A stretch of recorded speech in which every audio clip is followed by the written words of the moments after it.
Absolutely sensational day, Jim, and this wonderful scenery all around us. It is the most picturesque Grand Prix circuit in the world, without a doubt. Now, you've had the scene set superbly for you by Martin. I'm going to repeat the key points, because so very often at this Austrian Grand Prix, the opening first two corners have in effect settled the race. Last year, you've seen the footage of Michael Schumacher being punted off by Zonta. His teammate, Rubens Barrichello, being hit by Jarno Trulli. Well, they come surging up to that first corner here, uphill. You can see it's the bottom left corner on the graphic you're looking at. They tackle it at about 80 miles an hour, but there's going to be a solid lump of 22 of them. And then there's the long climb up to turn 2, which they reach some 185 miles an hour. Rubens Barrichello there, fourth on the grid.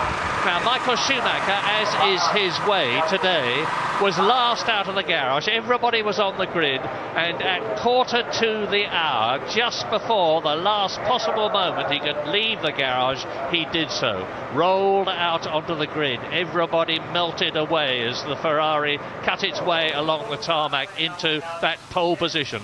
It's the first time that Michael Schumacher has been on the front row of the grid in Austria. He's never been higher than fourth on the grid before, and this is the only Grand Prix race, as you look at him now, that he has not won. Is he going to do it today? Well, he's won in Australia, he's won in Malaysia, he's won, of course, in Spain. And he's got these row of pole positions. Only one pole position this year has been denied him, and that was David Coulthard, the San Marino Grand Prix. Now, what a struggle McLaren have got. 7th and 8th on the grid, and in front of David Coulthard there is Nick Heidfeld. Nobody's mentioned Heidfeld yet today. The young German driver in the Sauber, very much the team of the season as far as I'm concerned. Superb effort with their Ferrari engines to be up in 6th position for Heidfeld and 9th position for newcomer Kimi Raikkonen. So Coulthard and Häkkinen have got Heidfeld and Trulli and Barrichello and Schumacher and Montoya to pass before they can get to grips with Michael Schumacher, assuming, and what a big assuming it is, he gets round the first corner and clears off. What do you think? Michael had a bit of a cloudy face as he came to the grid. A few dignitaries standing in the way of his grid slot. He didn't look too happy at all when I was down there, Murray, just before walking along the grid. And he's really got a job on his hands this afternoon to fight off those BMW Williams. He knows they've got 5 or 6 kilometres straight line speed advantage on him. Plus, when they're in his slipstream, it could be as high as 10 Ks. And I think Montoya knows that if he gets away reasonably well, and of course they've got launch control now, they should all get away quite well. The inside of the track very, very dirty. Saw one or two of the runners thinking ahead and trying to clean up that side of the grid this morning during the warm-up. Fastest, of course, Häkkinen, and second Coulthard. Every other session this weekend, and McLaren has been fastest up until when it really mattered in qualifying. They got the setup wrong. They didn't react fast enough. They hit traffic. It was windy, it was dusty, and they've given themselves quite a headache for the afternoon. If Michael Schumacher can get away early on in this race, I think then he could be extending his World Championship advantage today. So Michael knows the early stages of this race are absolutely critical. Yeah, and as you look at Ralf Schumacher, ahead of him on the grid is his teammate Juan Pablo Montoya, and Montoya is fearless, the Colombian. He's won in America, he's been champion of America, he's won the Indy 500, and you look at Jarno Trulli and now at Pablo Montoya himself. 22 cars on the grid, Jenson Button right at the back in the Benetton, and his teammate Fisichella in front of him. The Benettons are still climbing that massive mountain. Tasso Marquez in the European Minardi is 22nd on the grid. At any moment now, the parade lap, the formation lap will begin. Now, there are 71 laps in this race. It's a short track, 2.7 miles long, and away they go. Talk us round, Martin. Yes, no, they don't want to use the launch control too much off the grid. They want to lay 2 black lines of as much rubber as they can get down to give themselves a better chance next time around. That's a very steep hill, as I hope you could see on the grid walk. Up there into turn 1 means you can brake super late, but it's dirty on the inside. Along sweeping straight then down towards turn 2, which has another uphill arrival zone. And again, this does tend to be an overtaking slot, but it's got to be a willing party that you're overtaking into there. 2 cars cannot get round there safely at the same time. It almost always end in tears towards how the old track used to be now, just for a little while as they head down into turn 3. Tricky corner, the cars always look quite slow and clumsy through there. Bit of off camber, the track falls away from you, and cutting back now to the McLaren Mercedes-Benz pit. Hopefully we'll go back on track. Yes, we will, as they head through turn 5, a really fast left-hander where they lean right on the outside of the racetrack, straight into another left-hander. If you any problems out of one corner, you're straight into the next one. Tends to have a snowball effect, and a pretty easy turn 7 before they come over the crest here into the corner where they've all been flying off the racetrack through practice and qualifying. It's a high-speed arrival, something around 150 miles an hour over the crest of the hill there, and immediately feed the car in over a new white line that marks the pit lane entry. And this is the final corner where they have to launch off the curb, try to catch the car the other side, keeping as much throttle on as possible. Once again that pit straight up the hill towards turn 1. So, just remember, it is this first turn that's going to be critical. Michael Schumacher, nearest you on the right-hand side. Then Montoya. Behind Michael Schumacher, his brother, Ralph. Behind Montoya is Rubens Barrichello. Then Jarno Trulli, Nick Heidfeld in the Sauber. And in row 4, the 2 McLarens as Jenson Button brings up the rear. The last grid, that is the 11th row of the grid. Look at Montoya. Watch for the lights when they come. There they are. It's going to be 5 when they all go out. The race will begin. There'll be a pause after the 5th light. And it's go. They get away. A good start. A brilliant start. And the 2 Jordans are left on the line. And up. And it's the 2 Williams in the lead already. Montoya leads. And Ralf Schumacher is in 2nd place. Michael Schumacher down to 3rd position. And look at that. Hakkinen 2, so we've got a Sauber, a Jordan, a McLaren. There's another car also on the grid, so launch controls are still not sorted out. We've got a Williams 1-2, a Ferrari 3-4, Coulthard then. Too many cars to clear on the line, Murray. I wonder if they'll have to bring the safety car out. So many cars to get out of the way. Yeah, it's a very short lap. It's Raikkonen who is stuck down there, and off goes the Jordan. Now they're pushing it away from the line. Let us hope that they are able to clear those cars, because it's a magnificent start for the 2 Williams BMWs, and Montoya leads at Grand Prix as he did in Brazil, and it is Mika Hakkinen who is sitting on the line. Mika Hakkinen, who was 8th, the man who has done so badly in the World Championship this year, a double World Champion already, but lap 1 Montoya leads. Ralf Schumacher, Michael Schumacher, Barrichello is still in 4th position. He started there. I think they have to bring the safety car out, Murray. Too many cars to clear away. And let me have a look, see if I can see any kind of notice. The safety car is deployed, as you can now see on your screen. They cannot clear Hakkinen out of the way. He's not really in a super dangerous situation. Clearly they can't find neutral. There should be a separate reservoir of energy to pull that car into neutral. You lose all the hydraulic power when the engine dies. Should be a separate source of energy. It's not working on the McLaren. And when you see a replay of the start, both Williams BMWs flying off the line. Michael Schumacher appearing to get away well, but just not going anywhere once he got up to speed. And we saw 4 cars stalled on the line. You can see them bumping along. They're actually turning the engine over as they're trying to push that McLaren along. And really, he's going to have to get out, and they're going to have to crane it off. Mika says, I don't know, that's it. Shakes his head. Well, what a terrible, terrible season it is for the world champion Mika Hakkinen. 3 failures to finish already in Australia, in Brazil, and in Spain, where he had that problem. And here again, it looks as though he's not going to even start the race. And here is the replay. Now watch the 2 white and blue BMWs. Look at Montoya on the dirty side of the track. And what a sensational start from Ralf Schumacher. Straight past his brother. And his brother is challenged, but Michael Schumacher turns in. He's cleared that first corner this year. Martin, take this one again. Look, they're just having to dive all over the place. I've never seen so many stalled cars on the grid. Both Jordans then, Hakkinen and Raikkonen, and no dramas at the first corner. We're missing some key players by the time we get there. And look, a Williams 1-2. Coulthard appeared to have a good start. Look, virtually passed both Ferraris, but then lost out somehow. Is now back down in 5th place. And look at that. That's a sinking feeling in your heart if you're Eddie Jordan. And a disaster. All of these Fandango electronics, look, and they're just failing. They're failing the drivers, they're failing the teams. Just goes to show the best electronic brains in the world couldn't solve that problem. Now, with the safety car out, and there's the replay again, and that start from Ralf Schumacher's is one of the best I have ever seen in Grand Prix racing. Straight up to his teammate. Now, the order now, we're on lap 3, of course, with the safety car still out, with Montoya leading Ralf Schumacher in the Williams BMW, Michael Schumacher third, his teammate Rubens Barrichello is fourth, David Coulthard, who started 7th, has gained 2 places, he's up to 5th.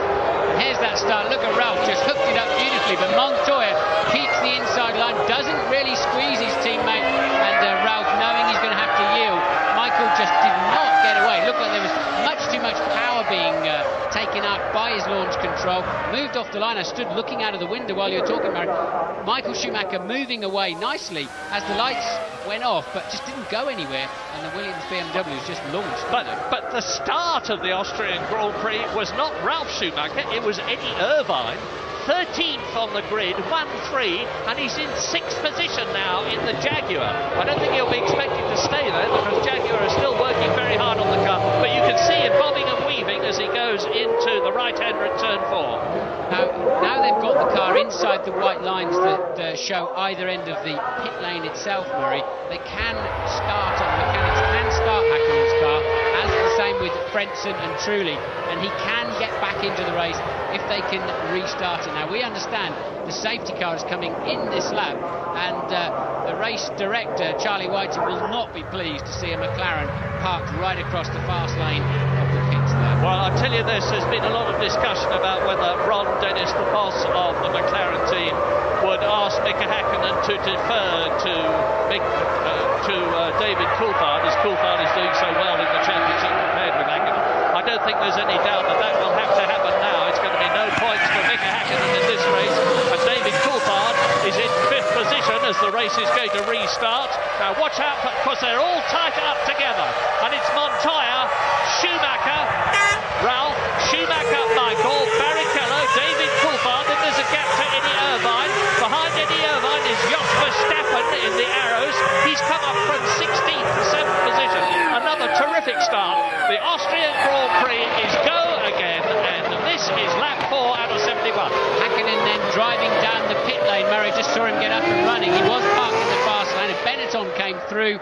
I don't know who that was who pitted, but Häkkinen, no problems there. He's now back in the race. Of course, he's lost those 2 laps, and there you see then an overhead shot of Mika Häkkinen joining the race, plumb last. At the moment, Frentzen is the only retiree of those 4 that stalled on the grid. Yeah, and Heinz-Harald Frentzen was in 8th position in the World Championship, looking to do much better this year in the Jordan, which is going so much better, but no luck here in Austria. And it's still close up at the front between Coulthard and Montoya, just 2 seconds when this lap started, shaking his head, sitting in the Jordan in the garage, Heinz-Harald Frentzen from Mönchengladbach, who is 3 times a Grand Prix winner.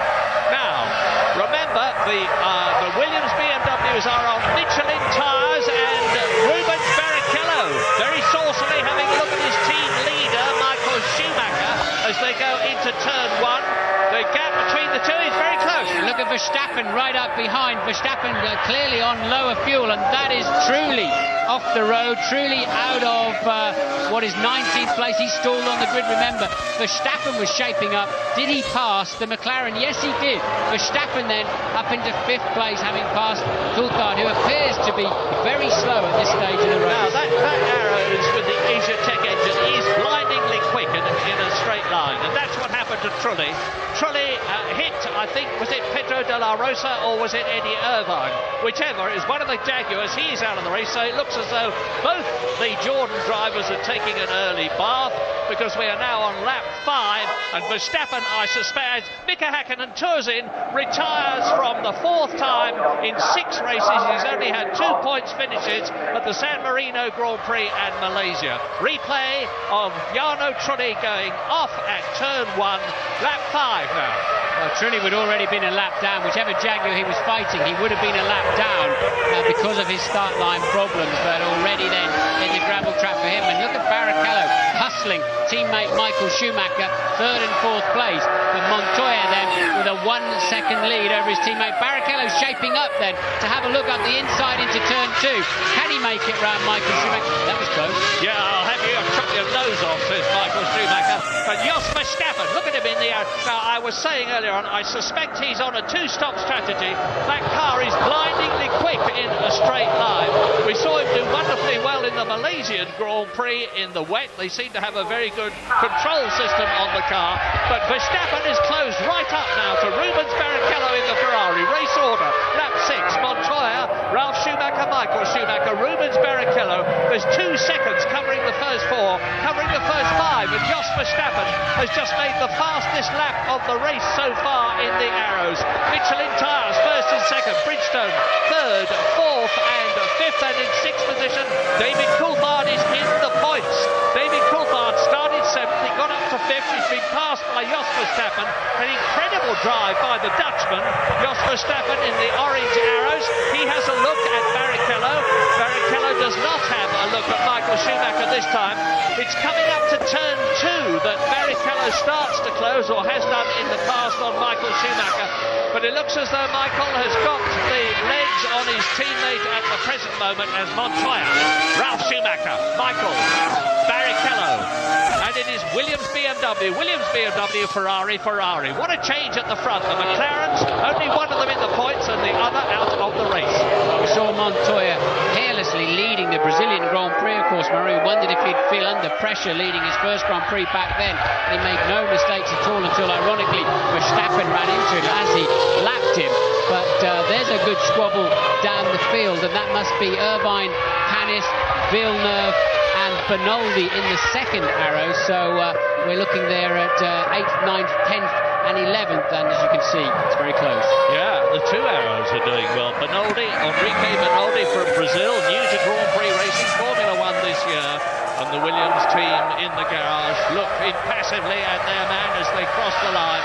And already we have exceeded 1/10 the distance in the Austrian Grand Prix.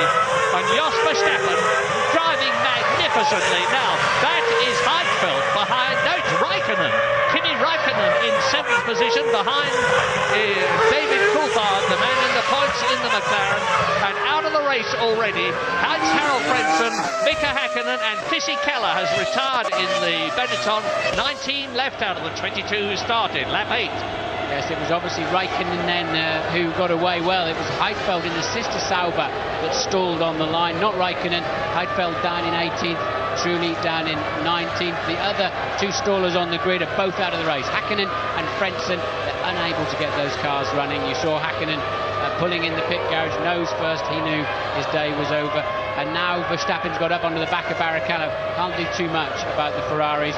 Surely he's on a lower fuel load, significantly lower, I would imagine. Yeah. And as the main players now settle into the race, and the pattern begins to be set.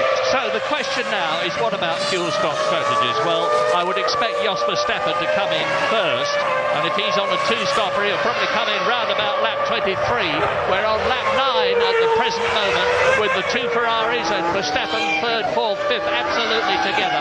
And if Verstappen's on a 2-stopper, I say he'll come in round about lap 23. If the others are on a 1-stopper, I think the earliest we can expect anybody to come in will be round about lap 38. But I expect everybody to stay out for as long as they possibly can. Start with a heavy fuel load, come in late, take on as little fuel as possible to save as much time as possible, and then sprint out. And the Michelin tyres are going to be stronger, they believe, in the second half of the race than in the first. The Bridgestones are very stable throughout the race, and it's Michelin leading, Michelin second, and then the Bridgestone runners, the 2 Ferraris, and Jos Verstappen. And look how tight it is around the circuit. Now, I am surprised, Martin, that Michael Schumacher is not doing better than this. He got pole position absolutely magnificently. You think he's playing some sort of a waiting game? Doesn't look like it. That is quite fat on fuel, to be honest, Murray, and I'm sure Coulthard is having had a poor grid slot. I'm sure both McLarens were on low fuel, but Montoya leads from Schumacher, Ralph, Michael Schumacher third, and that was Bernoldi passing Eddie Irvine there. So Bernoldi making his way through the field, Barrichello fourth, Verstappen fifth, Coulthard in sixth. We'll be back shortly.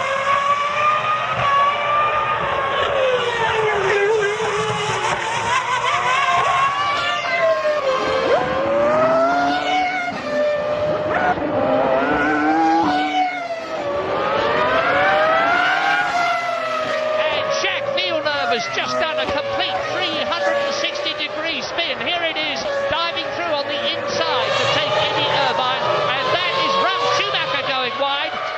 Now, this track surface is very, very slippery indeed. All sorts of drivers, indeed. Schumacher's lost that second place. To second place goes Michael Schumacher, to third position goes Barrichello, up into fourth place goes Jos Verstappen, and down through the field goes Ralf Schumacher. He just made a momentary slip there. The car slid wide.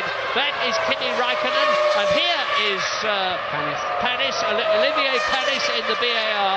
So that mistake has cost Ralf Schumacher dearly indeed.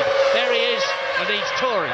Yeah, I think it was more of a technical problem. It looked like the back end of the car was very unstable, Murray, so we didn't see what happened at the beginning of that incident for Ralf Schumacher, but clearly some kind of technical problem. Williams team, the Williams mechanics in the pit lane, they're obviously expecting Ralf Schumacher to come in.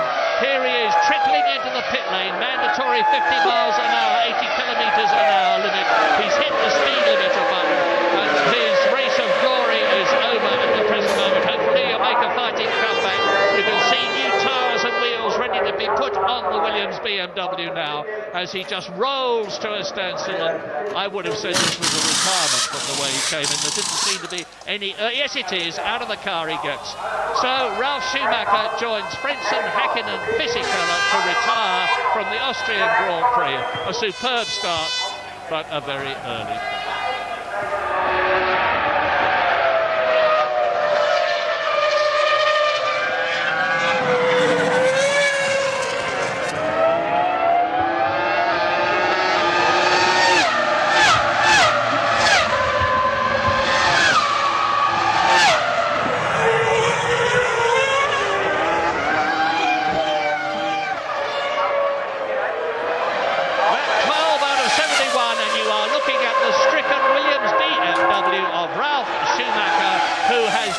Retired. He has rolled into the pit lane, having lost his place. There he goes, Schumacher, Michael through. There goes Barrichello. There goes Verstappen in the arrows. So Verstappen is now up into fourth position, and Montoya is being pushed very hard indeed. Well, that's the replay then of Ralf Schumacher falling out of the race. Some kind of technical problem on the way into turn 3. This happened earlier on in the race too. Eddie Irvine seems to be going backwards down the field, squeezing Villeneuve. They just the gentlest of kisses, and Villeneuve into a bit of a pendulum swing there. Irvine still holding down 9th place, certainly on his back foot. Jacques having to take to the grass. Yeah, he lost it initially, didn't he, off of the actual curbing and grass on the way in, as Eddie probably didn't see him coming up there. So Jacques will recover from that spin. We don't know what the problem is with Ralf Schumacher. And now look, the two Ferraris are hustling Montoya. Montoya's fallen off the pace by some 0.8 of a second. Remember what I said to you on the grid. The Michelins apparently go away then for 10 to 15 laps after the early stages of the running, and hopefully come back to them later in the stint. And now you're seeing all the signs of that as the two Ferraris, Verstappen and Coulthard, home in on Montoya in the lead. James. Yeah, Ralf Schumacher knew the game was up, Martin, as he rolled down the pit lane. The engine was switched off. The mechanics have had a really good look at the car, and it's a right rear problem. I think it's a suspension failure. Could be a brake problem, but it's more likely to be a suspension failure. But as you say, these tyres, the Michelin tyres, Montoya's struggling. And thank you, James, because now Michael Schumacher is right up with Montoya's Williams BMW, pushing very hard indeed. The Colombian is under pressure with a massive capital P, and Rubens Barrichello is hanging on to Michael Schumacher. And absolutely fabulous. Look at the way Jos Verstappen in the orange arrows is hanging on to the 3 cars ahead of him. They must have a lot of horsepower. compared with him, but that Asia Tech engine is very strong indeed. They've been developing it. He's running very low downforce, but he's managing to hold the car on the track, and that is through to lap 14 out of 71. Well, the BMW was too much grunt up the hill for Michael to have a look, but Montoya really struggling through the corners. The tyre's greying. Let me tell you what that means. You get the rubber rolls on top of the tyre, and instead of the tyre sitting on the track, you're squirming around on the little balls of rubber. You can't slow the car down, you can't turn it in, and you can't get on the power. And look, he's just absolutely a victim to be overtaken. All he can do is make that car as wide as possible, but surely they're going to pass him easily, as some say. When they do, they'll all go past him, but he's certainly clearly making a good job of holding them up, but he just has not got the grip to turn in or get out of the corners. But he's holding him, and Rubens Barrichello, of course, is keeping Michael Schumacher respectable, but Verstappen is keeping Barrichello respectable. Barrichello is looking for a way past Schumacher, who's got to hold him back, and at the same time try to attack Montoya. And that has given David Coulthard the opportunity to close a bit, and Raikkonen is in a sixth. But the Sauber is right up with them now, because Montoya is slowing up the race. You see, first, second, third, fourth, fifth, sixth, and in seventh position, Olivier Panis in the BAR is closing on them. And Montoya is struggling. Something has got to give. Well, the tyres are letting him down. We know at this stage, we know how fast that car is in a straight line, and providing he can keep parking it in the middle of the apex. And of course, while you're fighting a guy who's holding up and creating a traffic jam, you've got to watch him, and you've got to watch your mirrors as well, Murray, because everybody will be trying to make, and somebody is being black flagged. So a black flag it's Trulli. Jarno Trulli is being black flagged. Apparently he left the pit lane while the red light was on. You're not allowed to leave the pit lane until there's a green light showing. There's somebody who watches the approaching track, and if he sees cars bearing down on the end of the pit lane, he'll give them a red light. It's the only time the red light comes on at the end of the pit lane is when the snake behind the safety car is coming around. As it enters the beginning of the pit zone, the red light goes on. You're not allowed to join until the whole crocodile has passed the end of the pit lane, truly clearly ignoring that. And can Montoya keep this lot behind him while he waits those few laps for his tyres to come back in? At the moment, he's managing to do it. Well, 25-year-old Juan Pablo from Bogotá in Colombia is an incredible man. He's totally unfazed. This is the best chance that Michael Schumacher's had so far, Murray. Sorry to interrupt you, but can he go around the outside? We know Michael can brake a lot later, and still he's coming back. Michael's got to think of his world championship. Oh, through goes Barrichello. Sorry, Martin. Through goes Barrichello. Off goes Montoya. Off goes Michael Schumacher. Michael Schumacher tried to dive inside Montoya, who had to go wide. He's gone onto the gravel, and so Rubens Barrichello has grasped his opportunity, and now Williams have got to fight back. We've seen Schumacher go out of the race. What's happening to Montoya? There he is inside Enrique Benoldi. So Montoya has slipped from first to seventh places. Yes, and Montoya deciding he would. That was silly, actually. He should have let Michael go. He should realise that he's not in a position to fight for this race. Michael went down the outside. He had a much better braking capacity. We know that's a tyre-related thing at this stage of the race, and the Colombian just would not yield, and it's cost him and it's cost Schumacher dearly. Question for historical enthusiasts: when was an Arrows last on a podium position? A long time ago, and it's Jos Verstappen now in third position. In Hungary 97, remember, Damon nearly won the race, lost it on the very last lap at the Hungaroring, but Verstappen then very fast, whatever fuel load he's got in that car. So Montoya has got a clear track in front of him, but a lot of cars in front of him. And David Coulthard is now right up there with Jos Verstappen. It's Barrichello leading. It is Verstappen now in second position. And behind Verstappen is David Coulthard. It's getting very stretched indeed as Michael Schumacher closes in sixth position on Olivier Panis. Replay. Here we go then, Michael saying, OK, you're going to cover the line. Well, I'll have to go down the outside. And the Colombian getting back off the brakes, look, losing the back of the car, really just almost sacrificed himself in that corner so as not to lose the lead. And and Michael Schumacher definitely paid the price. He had no option but to try to go around the outside of him. The Colombian doing such a good job of blocking the racing line, and he's perfectly entitled to do that. But as he got off the brake pedal, he left himself way too little space to slow the car down. Luckily for Michael, he didn't stall in. And watch Montoya lose the back of the car, have to turn into the slide, and begins to take up the space that Michael thought he would go around. Michael then taking a few risks there, you have to say, to try and get around the outside of that Williams. Well, I don't know if you've registered this, but this is a quite incredible drive by Kimi Raikkonen as Enrique Bernoldi in the arrows comes in. He's obviously going to retire. He's not going up to his tyre changing position.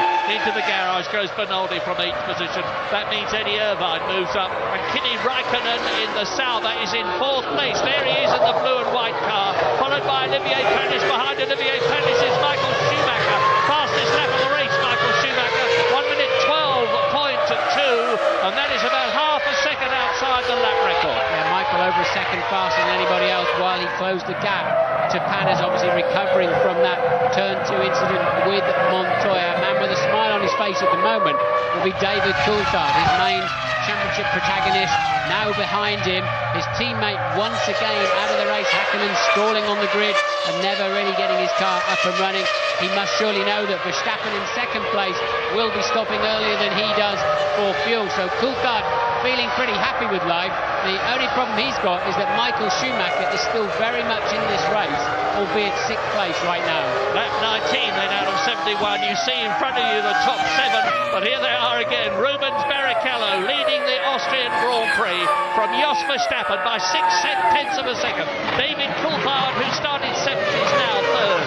Kimi Raikkonen, who started 9th, is now 4th. Olivier Panis in the BAR 5th. Michael Schumacher, who slipped off, is now up into 6th position and challenging.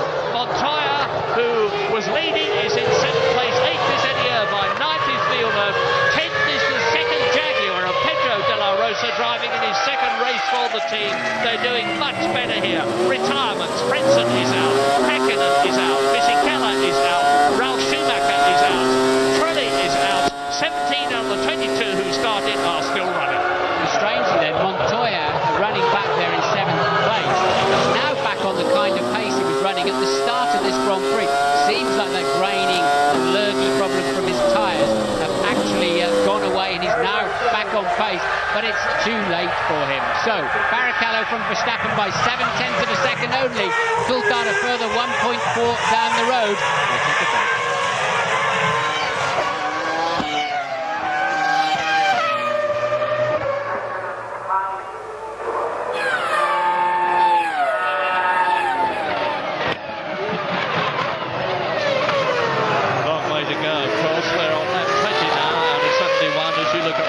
Schumacher on the tail of Olivier Panis's BAR Honda.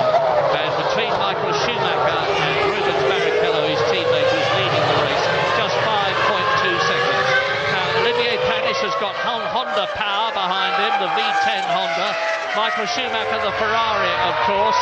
And Olivier Panis is a very experienced campaigner. This is his 96th Grand Prix, and he knows what to do to keep people back. He's a past Grand Prix winner. He's won the Monaco Grand Prix in the past, and he's reveling in being a Grand Prix driver after having been a tester last year for the McLaren team. Looked as though he might be out of Formula One, but that is definitely not the case, and he's doing a sterling job. But the best job of all is being done by 2 people in the top 6, in my opinion. Jos Verstappen from Weissneck in Holland, who is still holding that 2nd position, just 1 second behind Rubens Barrichello now, and Kimi Raikkonen, the 21-year-old Finn, who's only in his 6th Grand Prix. This is only his 28th car race, never mind a Grand Prix, and he's holding 4th place, and his last lap was 1 minute 12.9. That's only 0.3 of a second slower than race leader Rubens Barrichello. A superb drive. That's the Arrows garage. Now, what's happening behind Michael Schumacher in 6th position? The answer is that Montoya is lapping to within a few hundredths of a second at the same time, so he's maintaining the gap between himself and the Ferrari. Eddie Irvine is 8th, Villeneuve is 9th, and completing the top 10, Pedro de la Rosa, Jaguar.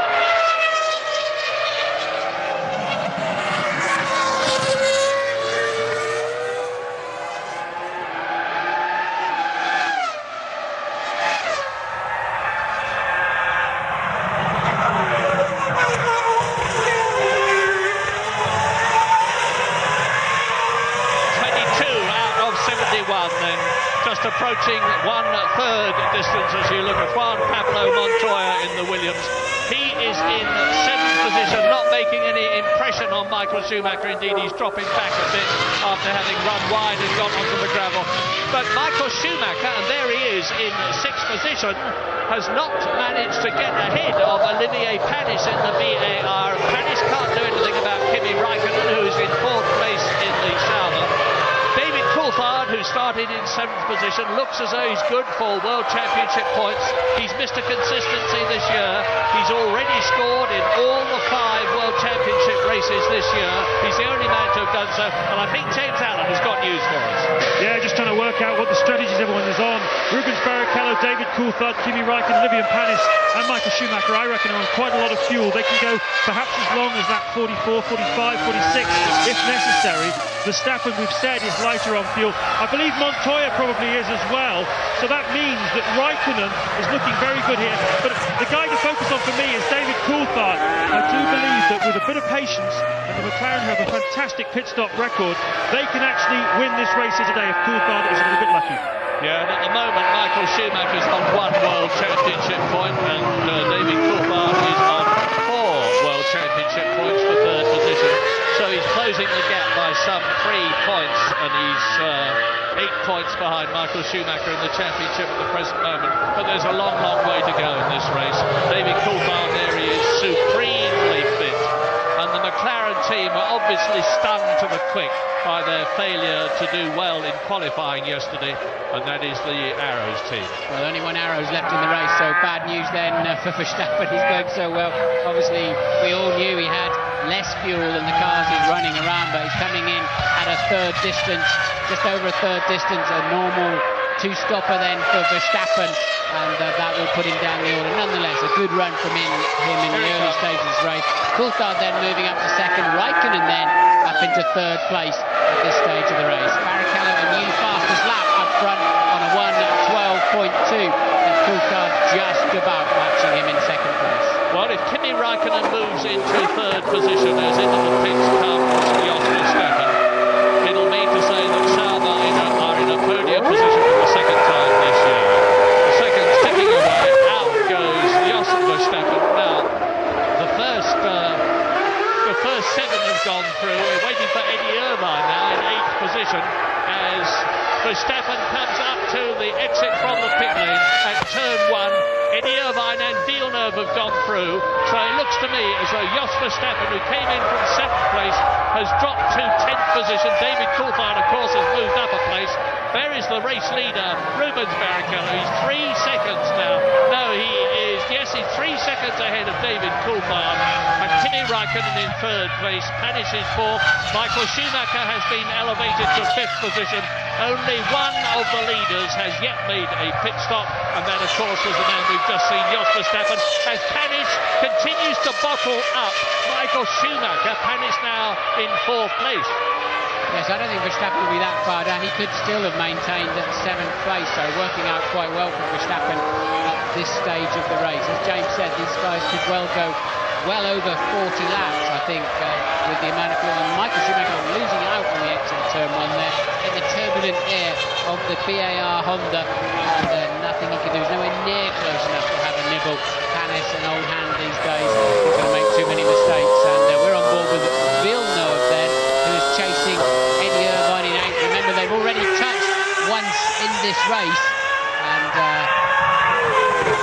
causing a spin on this very corner for Jack Villeneuve. Well, if any team, and there is the VAR and the Ferrari really battling, and Michael Schumacher then has managed to get ahead of Panis. Panis must have a problem. He lost so much time in that one straightened corner. I wonder if Panis has got some kind of problem then. Already losing 200 or 300 metres to Michael Schumacher. Hopefully we'll get a replay of that one.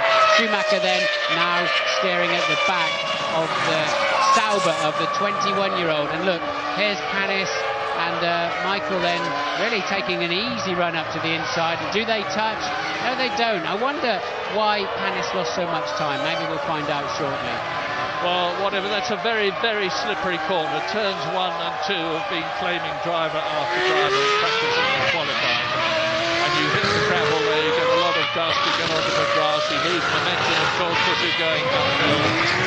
Panis is definitely dropping back, and Raikkonen in third position can now see the Scarlet Ferrari in his mirrors, and the gap between Raikkonen and Michael Schumacher is just under 2 seconds, and the comparative lap times were, well, there was only a tenth of a second in it to Michael Schumacher's advantage on the previous lap, but that was when he was battling with Olivier Panis, and he's pulling away from the BAR, closing on the Sauber in front of him.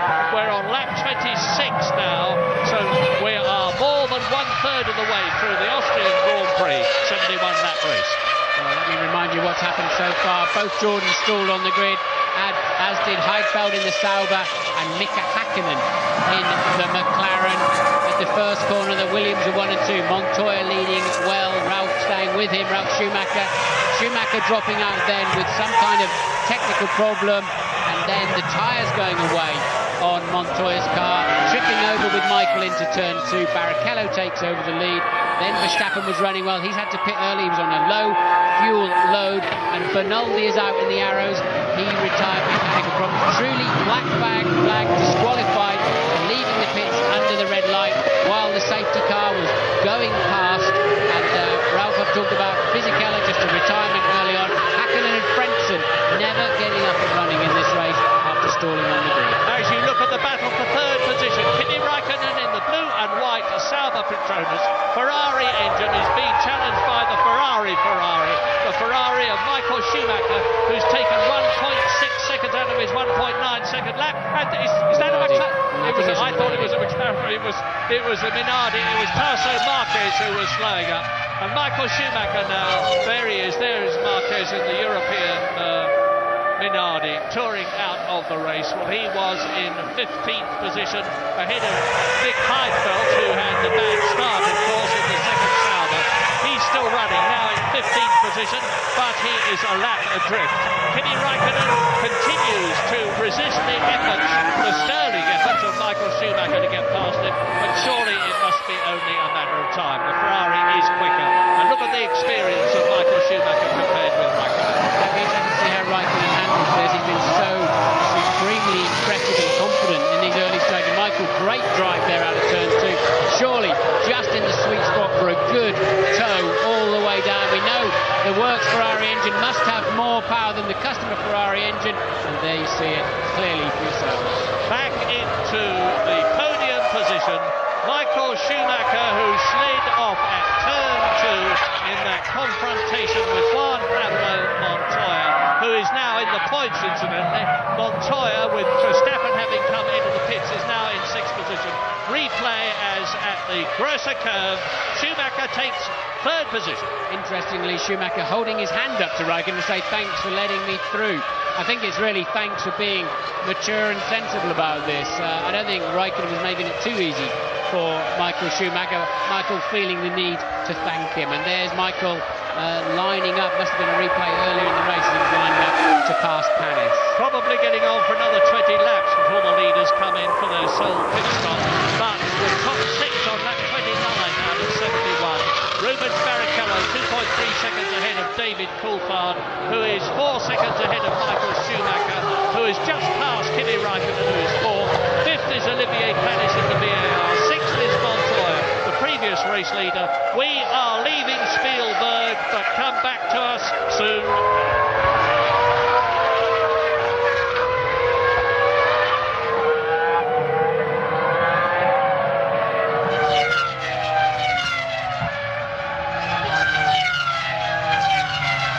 As you watch Michael Schumacher now, his time on the previous lap was a bit slower than that of David Coulthard, but then he was tackling Kimi Raikkonen. It's the same old story as he closes. But David Coulthard is now in a strong position. He is in 2nd position, 6 World Championship points, 2 more than Michael Schumacher is currently earning. P1 is the sign that goes out to Rubens Barrichello from Brazil, his national flag on the pit board there, and David Coulthard coming up to lap Jenson Button, and Jenson Button is staggering along, and by his standards that is the right word to use. He's down in 13th position. His teammate Giancarlo Fisichella long since disappeared. There is Luciano Berti, who is David Coulthard's next target to lap. Berti is in 12th position in his second race for the Prost team. He settled down extremely well there, with Jean Alesi is a couple of places ahead of him, and they are sandwiching in 11th place Pedro de la Rosa in the Jaguar. So we're on lap 30. Lap 35-36 will be half distance, and this race we expect to last about an hour and 30 minutes. Coulthard now, let's watch David Coulthard as Berti runs wide, runs very wide indeed. Now, is that going to give Button the opportunity to get past the Prost? Well, it certainly gives Rubens, the Ferrari, the opportunity to lap him.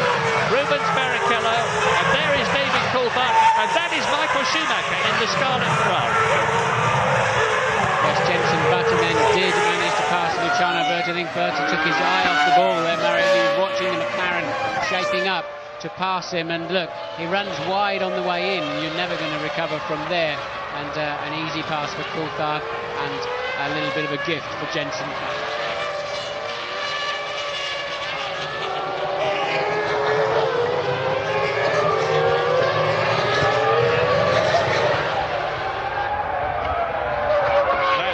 Out of 71 in Austria. None of the current top six have made a pit stop yet.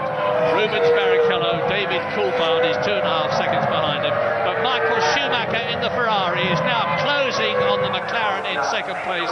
Michael Schumacher's previous lap was nearly a second faster than David Coulthard. Kimi Raikkonen has been... There you see David Coulthard. He's coming up to Pedro de la Rosa in the Jaguar to lap. Yeah, Coulthard's had two very bad laps in traffic, and look how close Michael Schumacher is. And Schumacher is on that lap 1.4 seconds faster than either Barrichello in first place or Coulthard in second place. A storming drive now from Michael Schumacher. He still easily has the ability to win this race. Well, let's just remind ourselves about Mika Häkkinen, who was in 10th place in the World Championship with just 4 World Championship points when he started this race, the double World Champion. He has failed again. His car failed to get going. It was his 4th retirement from 6 races. It really does look now as though Mika Häkkinen is out of the championship from this year, and that he will have to defer to his teammate David Coulthard, who's had those 5 points finishes from 5 races this year, who is in second position this year now here, and he is some 3.5 seconds behind Rubens Barrichello as we ride with the VAR of Jacques Villeneuve with Eddie Irvine's Jaguar. There he is. There is Villeneuve, who suffered an engine failure in the half-hour warm-up this morning. Changed cars, and he's out in the spare car now as Barrichello turns into turn 1. Now the climb up to turn 2 as he builds to 185 miles an hour. Down through the box into second gear from 7th to 40 miles an hour on the apex. Stop it sliding. Just nip over the curbing there. Keep your left wheels off the grass. Down to turn 3, the Gersa curve. Second gear, 55 miles an hour. There is Jean Alesi in the blue Prost, about to be lapped by David Coulthard, who has got Michael Schumacher bearing down on him. Ron Dennis there, and Michael Schumacher is now 1.7 seconds, 1/10 of a second slower than Coulthard on the previous lap, and he has lapped Alesi. He has lapped Alesi. Does Michael Schumacher get held up? Yes, he does, slightly behind Alesi. Alesi now yielding, but cost Schumacher there just a little bit, and Coulthard now with a bit of breathing space in front of him has fallen to 3.8 seconds behind. The traffic has not played into his hands at all, and both Ferraris gaining. Coulthard now very much the meat in a Ferrari sandwich. Yeah, we ought to be seeing some pretty quick laps soon because the fuel load is dropping all the time. Of course, the best lap we've had so far was Michael Schumacher, 1 minute 11.6, which is actually a new lap record. David Coulthard created the lap record last year, 1 minute 11.78. So Michael Schumacher has already broken the lap record. His fuel load is dropping. The weight of the car is going down. David Coulthard, Michael Schumacher, and the gap just over 1.5 seconds. But Michael Schumacher is going faster on this lap than he's been before. It's exactly as I was just saying. As the fuel load goes down, he goes faster. He's just gone through the first of the 3 sectors on this circuit, faster than anybody.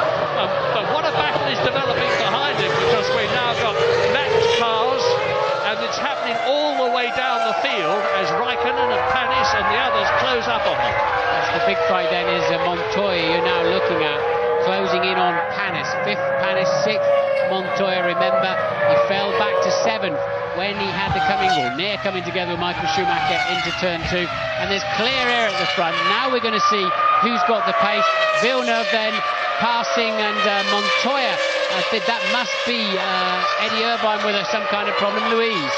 Let's start here with Mika Hakkinen. Mika, the second race in a row we've seen the McLaren fail to get away from line 3. Presumably it's the electronics yet again? We simply don't know. We simply don't know. The team will investigate tonight and also tomorrow whole day to understand what has happened, and really know, was it my mistake or was it the technical failure in the car? It's very complicated to see that. So many races into the championship now, so few points on the scoreboard. Is this the end of your championship hopes? Well, it doesn't look too promising, does it? Thanks, Mika. Oh, bless him. He's a lovely bloke, very phlegmatic about it, because Mika Hakkinen, as I said earlier on, had only got 4 World Championship points compared with Michael's 36 when the race started. He's got no World Championship points from this race.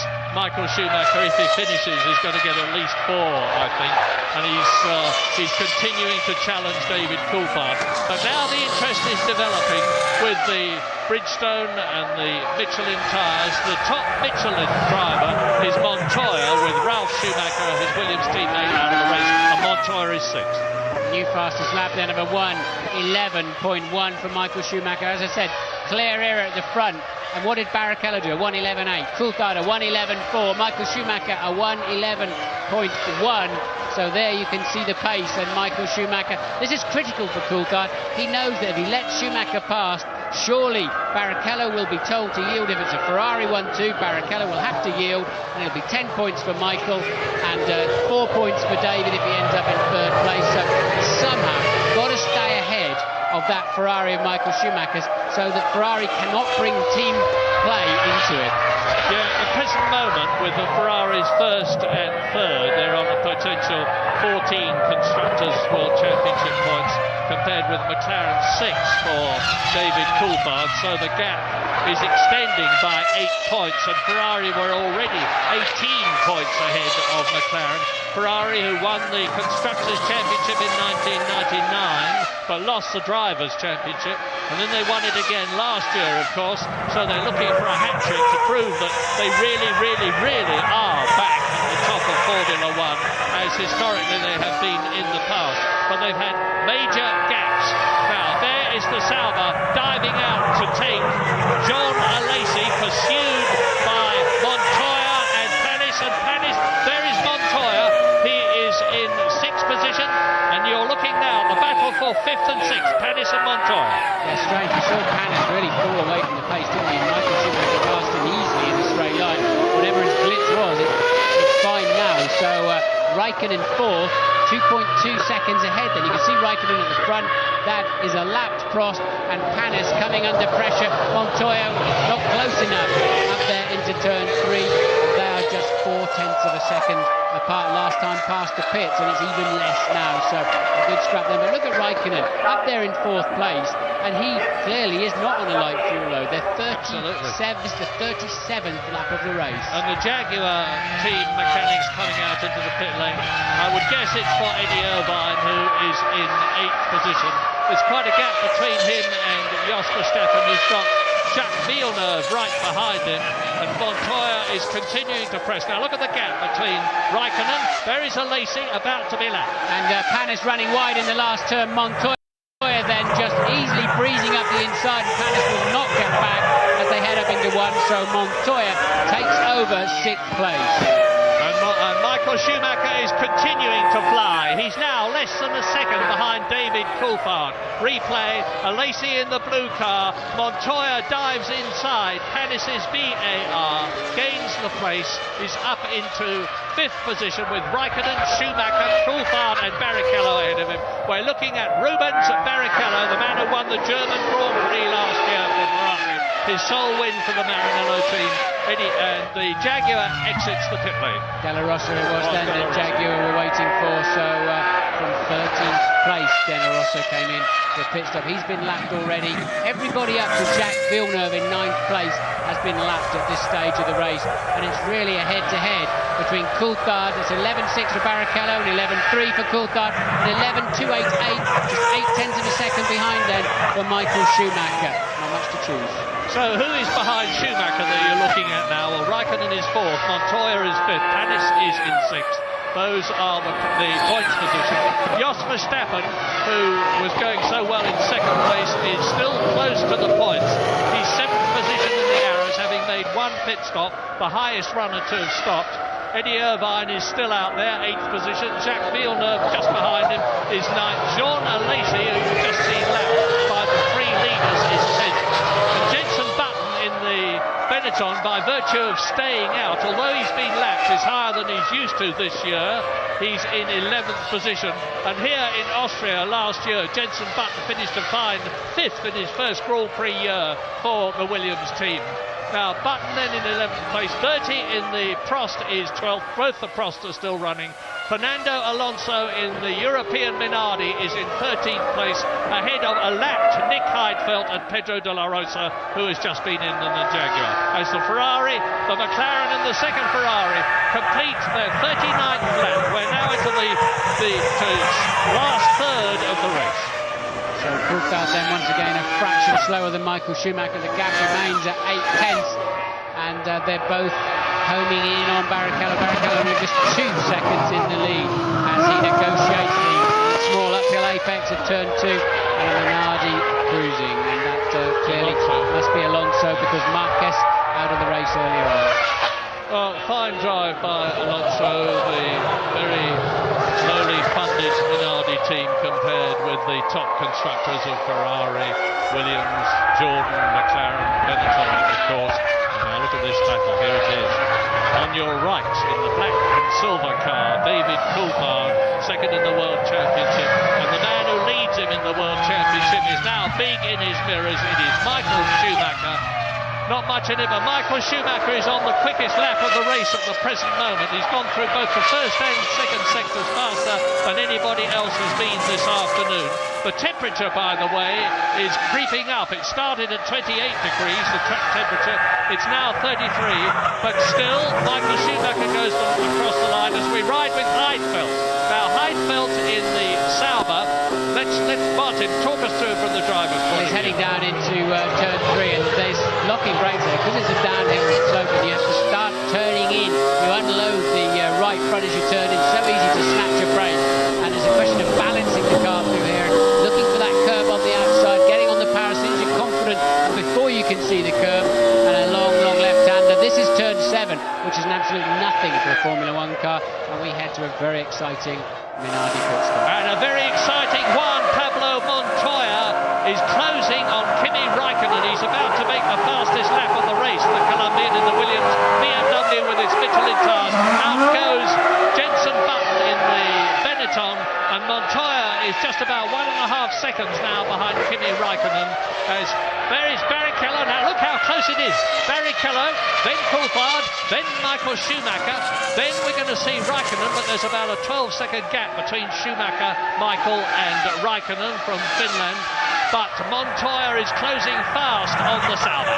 Right, Coulthard took 9/10 out of Barrichello on that lap, and in his fastest lap of the race, he's responded to the Scarlet Ferrari filling his mirrors, and now look, it's much more even Stevens. 1.1 behind Barrichello, 0.8 ahead of Michael, and clearly Coulthard's got his work cut out this afternoon. He's going to feel pretty bruised, I think, the time he's had to fight both these Ferraris off. James, what can you tell us? It's a crucial phase of the race here, Martin. We're building up towards the pit stops now. Just up to 2 seconds between the top 3. That's enough for a mistake to decide the outcome in the pit stops. It takes 26 seconds to come in here, put the fuel in the car and get back out again. And as I say, we're into the area now where a mistake could decide it, a stroke of genius, or just simply good pit work. Well, you've just seen Fisichella talking to Alan Permain, and that's Montoya slowing. Montoya slowed right down, having looks as though we are about to see the second Williams BMW retirement. Yes, the crestfallen people in the garage are taking the gloves off. They know that it's now time to pack up their equipment. The second retirement. But Williams and BMW and Michelin have again shown that they are very much a force to be reckoned with in Grand Prix racing. They're still developing the car, they're still developing the tyres. They've done a fabulous job, but the Austrian Grand Prix is over for them, and that means to say that Panis will now be in 5th position, and Jos Verstappen, the gallant Jos Verstappen, who made that early pit stop in the Arrows, having been in 2nd position, is back in the points. Martin reminded me about that brilliant drive of Damon Hill's in Hungary in 1997, when against all the odds in the Arrows he took and passed Michael Schumacher to lead the race. A brilliantly exciting and inspiring moment. Well, Jos Verstappen is doing a sterling job at the present moment too. Oh, steady on. He's just coasting it downhill. That's Juan Pablo Montoya. He's getting it away from the track, very sensible indeed, into a position of safety where there's no danger of it being helped as Barrichello, Coulthard, Michael Schumacher, the gap between them in total 2 seconds on lap 43 out of 71. Over the line they go to complete the lap into their 44th lap. So Michael, the quickest one that time around, the gap down to just 0.6 of a second now. Back on board with Heidfeld, your current 12th place man. Remember, he stalled on the grid, and that's why he's already a lap down in this race. It took him a long time to get those 4 cars running. Safety car out initially. Heidfeld was struggling to keep the back end of that car under control as he was chasing there. That is Villeneuve, so quite why he's chasing this, because he's a lap behind. Yeah, so lap 44, both the Ferraris very much in the hunt, only one of the McLarens with Häkkinen out. Both the Saubers are still running with Raikkonen very much in the points. Both the BARs are running with Panis in the points. Only one of the Arrows, that of Jos Verstappen, is running. Both the Jaguars, Eddie Irvine is in 7th place, and Pedro de la Rosa is still running. There's the Ferrari men coming out into the pit lane. This is going to be the first pit stop for one of the top 3 contestants, Barrichello and Schumacher, and there is the Michael Schumacher, 3rd position, and Barrichello stays out as he comes up behind the Jaguar. Yes, and he's going to get a clean run up the inside, so that works out well for Barrichello. He loses a bit of time having to turn in early, but can Coulthard and David and Michael Schumacher clear the Jaguar before turn 2? Any little tiny piece of traffic, and there's a bit of gamesmanship, isn't it? They've gone back in again. Any tiny piece of traffic, look, and it has delayed them slightly, is absolutely critical at this stage. As James said, the pit stop will be critical, and the in and out laps will be equally as critical. Panis in from 5th position. The gap between him and Verstappen was 22 seconds. The gap between him and Raikkonen ahead of him was 11 seconds. And so there is Jean Alesi coming in the frost from 9th position, as out goes the BAR of Olivier Panis. Looks like a good stop that. 5th position. He may well have retained the... No, I don't think so. I think that Verstappen's probably got through, but Verstappen, of course, has got to make another stop, whereas Panis will not. And James, can you update us? Well, no, you called it a piece of gamesmanship. It's exactly what it was. The Ferrari mechanics coming out. McLaren guys looking ready to respond. It's like a chessboard. They know, these mechanics down here, they know that they could well decide the outcome of this race. It could swing any one of 3 ways. Fantastic atmosphere. I can't remember a race which would hinge just as this will hinge on the pit stop. Well, there is Panis back in the hunt in the Honda-powered BAR. Both the Jordans are out, of course. There's 4 Honda-powered cars, the 2 BARs and the 2 Jordans.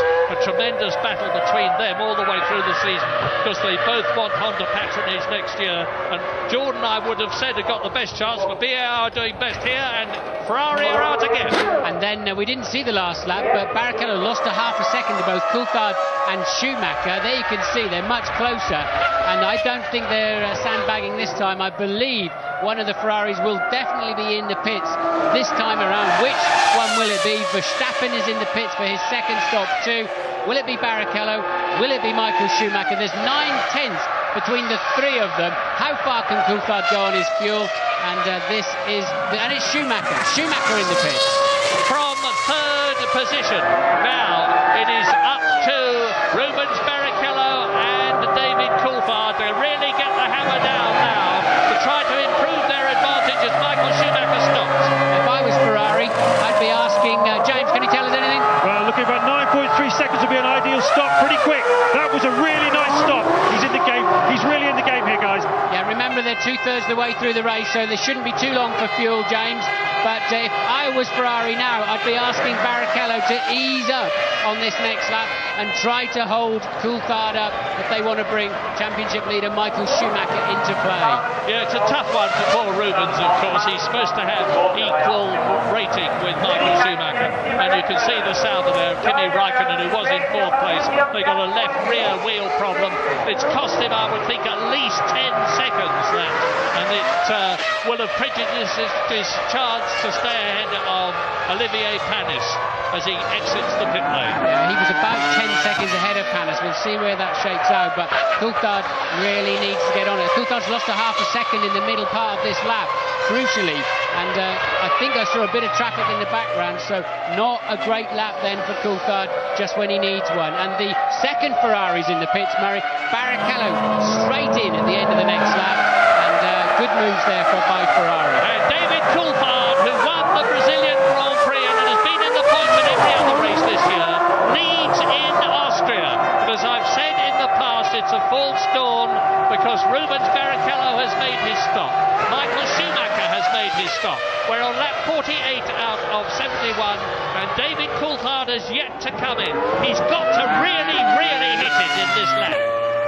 Well, it's all down to the drivers then for the Ferrari team. No more pit stops. They can, of course, play the team tactics over the radio. But can McLaren now pull out some kind of supersonic pit stop? How far can David Coulthard go on his fuel load? There's Michael locking up a right front, I would imagine, into turn 3 on his out lap. Running a little bit wide, look. Yes, on the grass.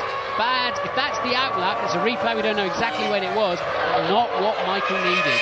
And is David Coulthard coming in? No, he is not. David Coulthard, and in comes Jacques Villeneuve from 7th position in the VAR. As Alesi goes through, here is race leader David Coulthard, and he's just done the fastest lap of the race. He's really pushing it. 1 minute 10.8, under 1 minute 11.7. 1 minute 11 seconds, and that is an absolutely terrific race. Super fit David Coulthard. He's really got his dander up, and after that bad race that he had in Spain last year when he fought his way through after a bad start up into 5th position to get 2 points. Louise Goodman. I stood here with Juan Pablo Montoya. Juan Pablo raced some of the most lows for you. What went wrong in the end?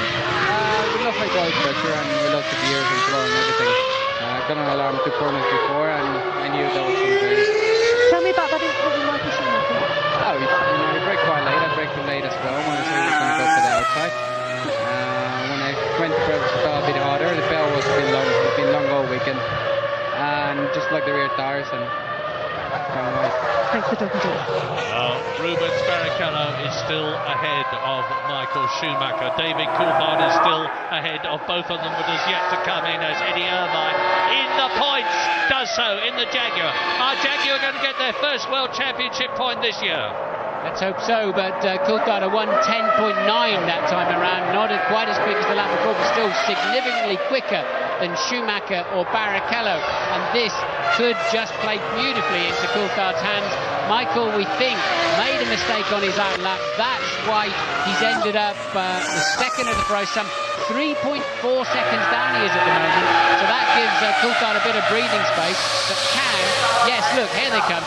Can they launch Coulthard back onto the track ahead of Barrichello? Schumacher slightly out of play at this time. Traffic in the way. Crucial lap. What drama as the McLaren mechanics with the tyres in the heaters when they brought them out. They've got those heaters off now, and Jean Alesi is in front of David Coulthard. He must move over and let the McLaren through, or David Coulthard is being bought, can lose his time, but he gets past as he comes down to turn 8 in this 9-corner circuit and into the pit lane inside the white line. And that is Rubens Barrichello, who is in second place with Michael Schumacher behind him. David Coulthard, James. It's going to be very marginal, we all know that. He had a 25.2 seconds lead, but of course his stationary time will be less. He's taking less fuel on board than the 2 Ferraris did. Did he do enough on his in lap? He's revving the engine 8.0. He might well do it. Well, he's down the pit lane now. He's at the speed limit at the moment now. Look for the Ferraris on the right, and it looks as though David Coulthard is going to do it. He's coming up to the uphill section, and I cannot see the Ferrari yet. Yes, look, David Coulthard still leads. Barrichello is second. Schumacher is still third. Now, David Coulthard has got to get the remaining heat into those tyres, but it looks to me as though he is safe. He's now lap 51 out of 71. 20 laps to go. If David Coulthard wins this race, it is going to be an absolutely magnificent drive. From 7th on the grid after that bad qualifying session yesterday. But now all the top 3 men have completed their single stop. There'll be 3 or 4 corners, getting his tyres up to full operating temperature, understanding exactly the car that's underneath him. And then I think Coulthard has the faster car this afternoon. They're all on exactly the same fuel load. Of course, they're all fueled to go just to the end of this motor race. Coulthard has track position. It takes any teamwork of him being scuppered behind the Ferraris out of play, of course, and that must be, is that Della Rosa? It's Eddie Irvine. It's Irvine, is it? Pulling... no, it's Della Rosa, sorry. Yeah, Della Rosa pulling out of the race. He was down in 12th place. And of course now Ferrari can still ease Michael up into 2nd place, but Coulthard and McLaren are now controlling the race. Well, now what are going to be the Ferrari orders as off goes Villeneuve? Pit lane speeding penalty, 10 seconds. It's going to cost him while he's stationary, plus the time that it takes him to get into the pit lane, slow down to that mandatory 50 miles an hour and then accelerate out again. He was in 8th position. He's going to lose the place. No, he may not, because Sean Alesi was 53 seconds behind him. Good news for Kimi Raikkonen in 4th place. That long pit stop when they couldn't get the left rear on still enabled him to stay in 4th place. So Coulthard leads by 1.3 last time around. And Michael Schumacher from Barrichello. Michael Schumacher 3.1 seconds further behind Raikkonen, 25 seconds behind in 4th. Hannes 5th. Verstappen in the final points scoring position. We'll be back very shortly.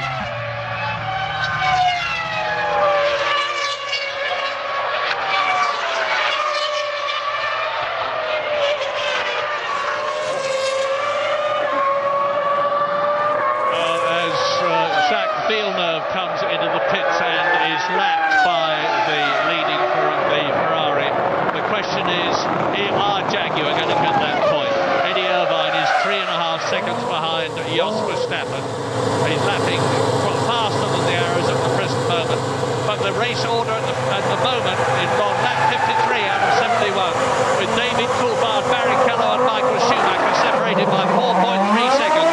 And David Coulthard looking very good indeed for his 2nd win of the year. Then it's Raikkonen, Panis and Verstappen, and Eddie Irvine just 3.5 seconds behind the arrows of Jos Verstappen. And they desperately need a World Championship point, of course. The Arrows team, for all their trying from their Lee Field base, have not yet scored a World Championship point, and they richly deserve one. As for that matter, do Jaguar. Yellow flags waving, lap 53, and the tension is certainly not slackening. The leader, David Coulthard, has lapped everybody up to Eddie Irvine, who is 7th, and I do believe that Rubens Barrichello is close. Yes, he is. He's reduced the gap. It's less than a second now as he takes, or tries to take, Luciano Berti. Now, the Brazilian ought to give way, and he's done so, but look at the way that Barrichello is closing on Coulthard and pulling away from 3rd place Michael Schumacher there. Lap 54. It's going to be a real nail-biter to the end of the Austrian Grand Prix of the year 2001. Michael Schumacher yet to win this race, but he's looking good for World Championship points, 4 of them at the present moment, like David Coulthard on 10. So if Coulthard can stay where he is, and Barrichello is between the 2 of them, the gap is going to close by 6 seconds. Michael Schumacher not going quickly at all, no particular traffic, and here's why. Here's why. 13.0 was his last lap time, and he went very wide in the last corner.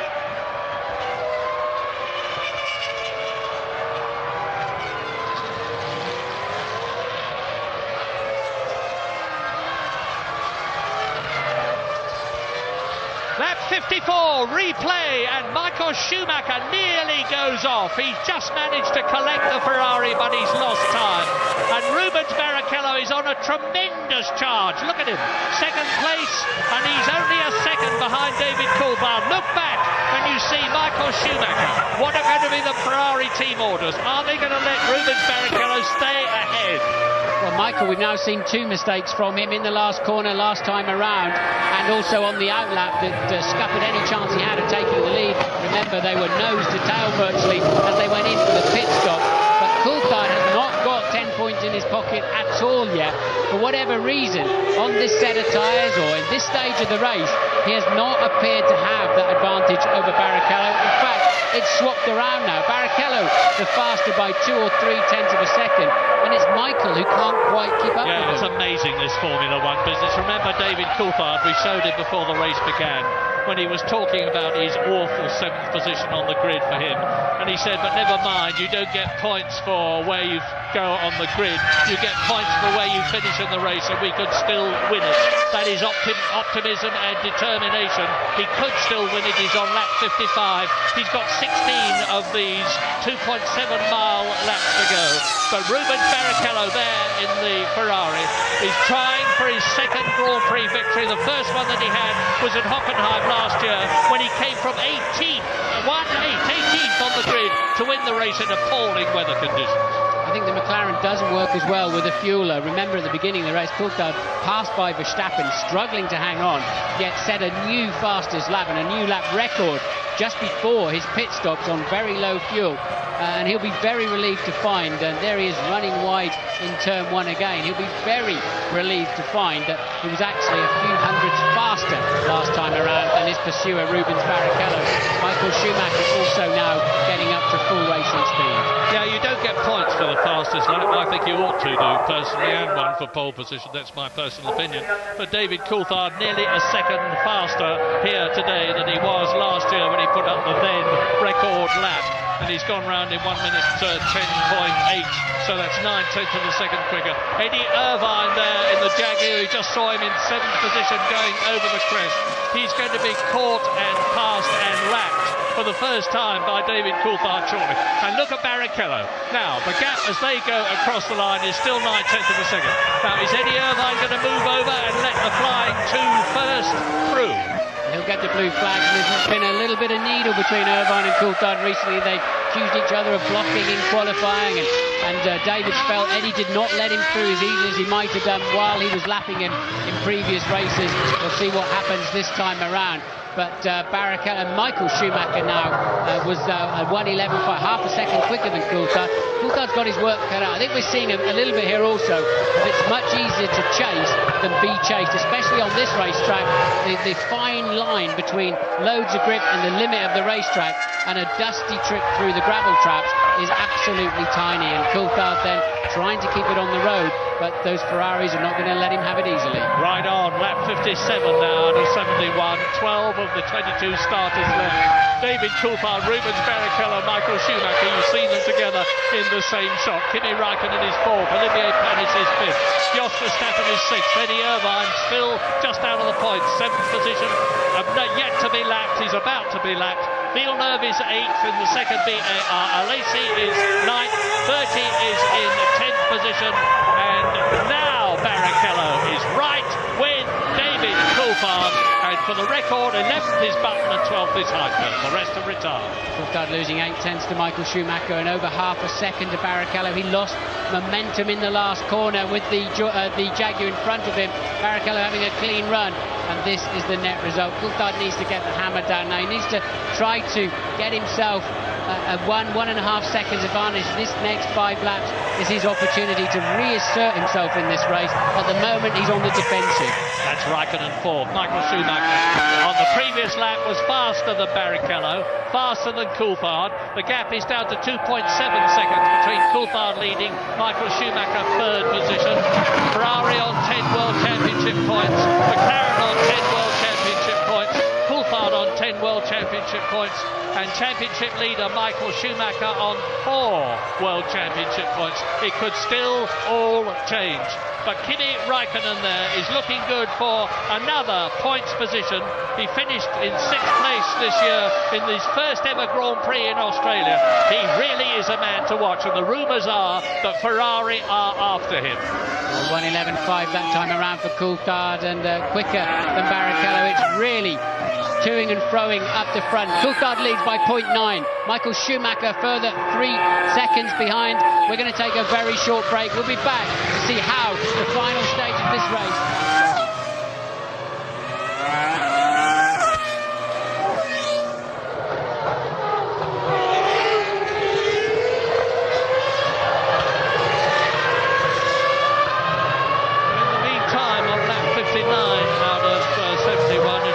Michael Schumacher and Ross Brawn, the top tactical man at Ferrari, on the pit lane gantry. Michael Schumacher is not now making any impression at all on the 2 cars in front of him.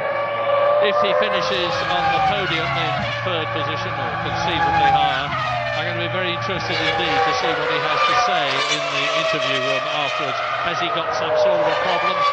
The car looks as though it's handling well, but it may well be that as tyres are hand-made and they can vary from one set to another and provide different grip characteristics, maybe his latest set of tyres is not as good as the one that he was on before. As David Coulthard comes up behind Jean Alesi to lap him, so Alesi in 9th position in the cross has now been lapped by race leader David Coulthard and by Rubens Barrichello. There is David Coulthard, and Barrichello thundering up behind him as they close on Jos Verstappen, the sole Arrows driver, in the points still. 6th position, 1 World Championship point, and it's not just the prestige, there's a lot of money involved in World Championship points, and Jos Verstappen will be hanging on now. Reliability, he's 33 seconds behind Panis, who is 5th. He's 8 seconds ahead of Eddie Irvine, who is 8th. But he is lapping faster than the Jaguar. Looking good then for 1 World Championship point. Jos Verstappen, as Coulthard and Barrichello have both passed the Arrows, and the Ferrari mechanics have got nothing left to do now except sit in the garage and watch the race on their monitors. Lap 61.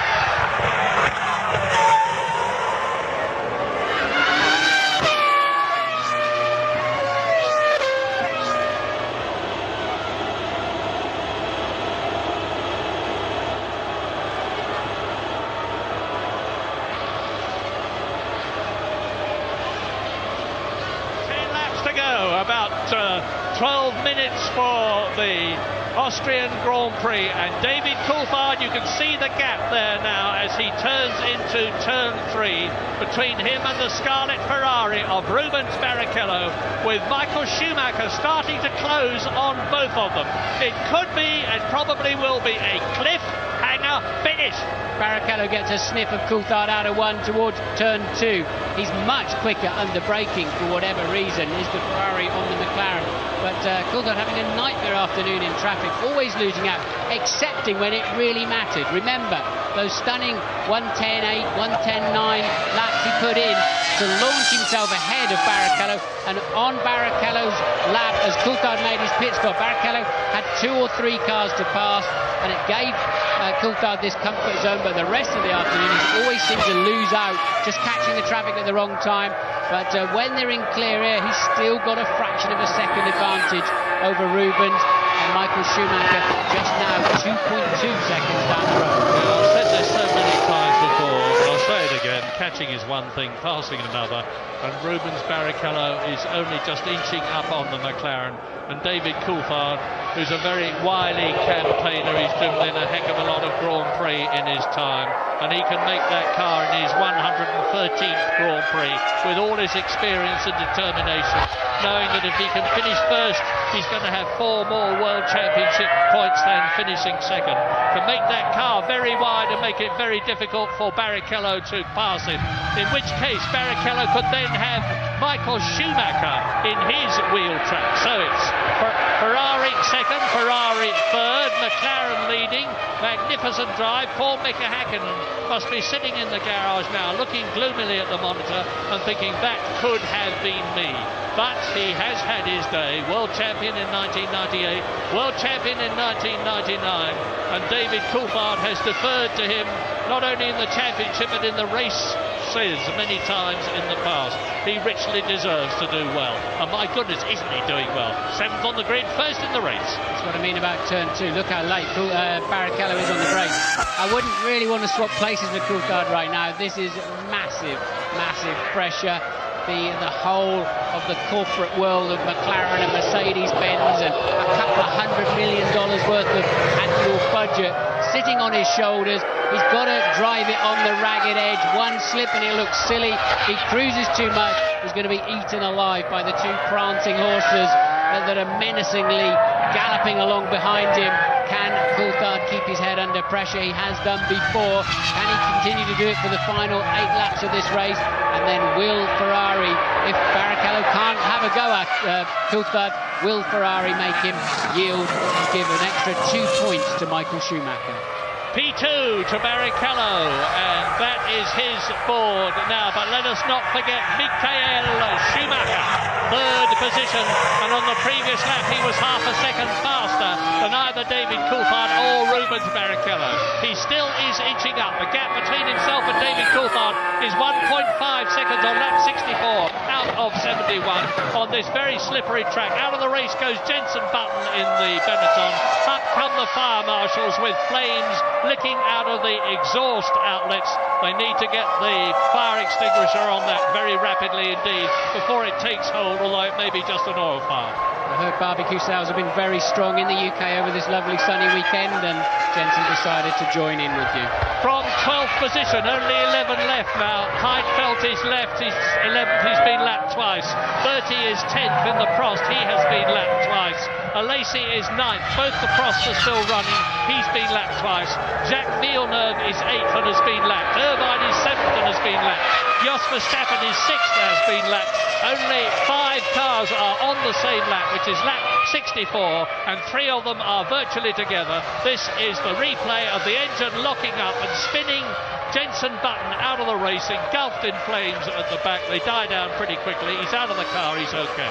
Engine seized, there may be some oil, and that is Luciano Berti then spinning himself out in turn 1. That is not where Button went off. I'm wondering if there's any oil where Button went off. To let Heidfeld through, and they were on the same lap. So the Saubers are now 10th position for Nick Heidfeld and 4th position for the magnificent Kimi Raikkonen, as Michael Schumacher is now bearing down Joe Ramirez on the left. The veteran man at McLaren is one of the top people in Formula One, absolutely enthralled with how his man is doing. His man being David Coulthard, lap 65, and the Scot from Twynham with the Salter proudly on his helmet. I cannot find the words to say what a superb job David has done and is doing.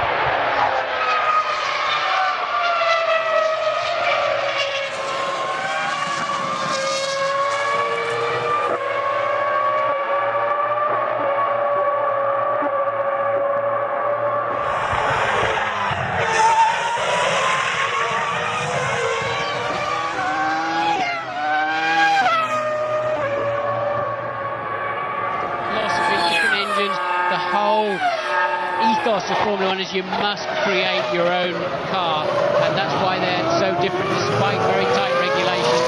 And yet still 66 laps into the race, we've got 2.8 seconds between the 3 cars. They are so close, so evenly matched. Yeah, and how McLaren have closed up on Ferrari. James Allen. Ferrari technical director Ross Brawn sitting on the pit wall. He has a button for each radio either side of his belt. He pushes the button, he speaks to both drivers, he's been talking to both of them constantly, but Barrichello must be dreading the push on his button, which is going to tell him to move over out of the way. They've done it before here. They did it with Irvine 2 years ago, as I recall, just to get an extra couple of points to Michael Schumacher. There could be no doubt they're going to do it today. Not half as much as Button and his button, because he was out of that car like a jackrabbit when he saw that the back of it had caught fire. Rightly so. Luciano Berti is being caught to be lapped by Raikkonen. Raikkonen in 4th place, another sterling performance. Luciano Berti down in 11th position, and the Finn goes through. The Brazilian driver moves over, and Rubens Barrichello just puts his left rear off the track onto the grass, raises a puff of dust. He may have lost just a 100th or a 10th of a second. That will help Michael Schumacher. There he is, turn 2, 40 miles an hour. Down goes his foot. On comes the traction control, limiting the revs that get through to the rear wheel as much as is necessary. And look how close it is now between second and third. 2 Ferraris together. I say again, 10 World Championship points for the Ferrari team, 10 World Championship points for the McLaren team if they stay where they are. This is lap 67, 68, 69, 70 and 71 to go. Very little time left. I think David Coulthard can do it. Just a couple of tenths on this lap. Obviously had a bit of a difficult corner somewhere in the middle sector. What is a very, very short lap, of course. So Coulthard 1.6 second lead last time around. It's clearly significantly less this time, down to 1.1. So Coulthard having a bit of a scrappy lap, a very, very poor final sector. And Coulthard once again, Murray, back under pressure. Yeah, back under pressure, but he is the man to resist it. He knows that that clear track ahead of him means that he can choose his line. He's not got any problems in closing up on people at the present moment. If he can keep it cool, stay on the racing line. The speed differential between the McLaren and the Ferrari is not enough. Maybe we're going to see why it was a scrappy lap, although I think this is up into turn 1. And it was in the middle sector he lost it. But I think it's just one of those slow-mo replay jobbies they like to give us to just check we're on our toes, Murray. But Coulthard again then slower in the first sector of this lap. We'll be getting the second sector up on our computers anytime soon. Doesn't look too bad for him, does it? No, but both Rubens Barrichello and Michael Schumacher have gone faster in that sector by 2/10 of a second than David did. You can see now, you can see the amount of tarmac between the McLaren there and the 2 Ferraris behind him is diminishing.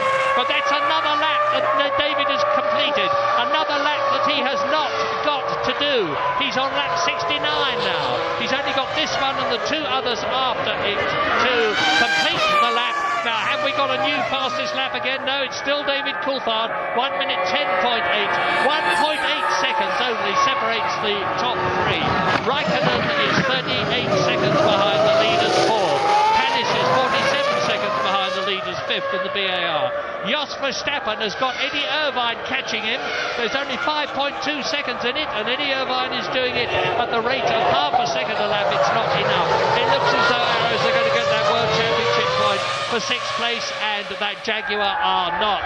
They both deserve it. Only one of them could get it. Lap 69. So, out of the Niki Lauda curve into the Gerhard Berger curve. Coulthard responds, the fastest man of anybody on any of the previous 68 laps through the middle sector of the lap. Coulthard knows he had a couple of untidy ones, put himself back under pressure, and he's responded and said, OK, catch me if you can. Well, 28 World Championship points for David Coulthard. Will become 38 if he wins this race. 36 points for Schumacher will become 40. Talk about head-to-head. Look at this. 111.00. 111.099 for Barrichello and 111.030 for Michael Schumacher. There was a total of 0.06 of a second between all 3 of their last laps. So really, Coulthard just cannot break away from this pressure. No, he can't break away, but he's on lap 70 now. If he can just hang on, he's only got 2.7 miles to go at the end of this lap to give him an absolutely brilliant victory. It would be the 11th of his career and certainly one of the most richly deserved. Well, Ferrari don't look too confident as out of the Niki Lauda curve into the Gerhard Berger curve up to turn 7 in this 9-turn course goes David Coulthard over the crest, and just look, Michael Schumacher is with Barrichello. unless one of them goes off, I cannot see there being a change on this last lap. I've said that sort of thing before, only for it to change dramatically. They are now on their 71st and last lap. Turn 1, 8 turns to go.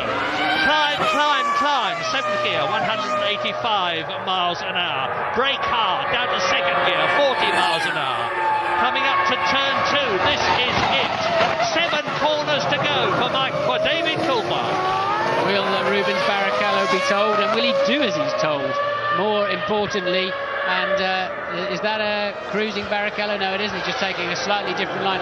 Surely before the end of the lap, he will have to let Michael Schumacher go past. I believe he will get that call, as does, I know, James down in the pit lane, but Coulthard then appears to have the fresh air between himself and the 2 Ferraris that he needs.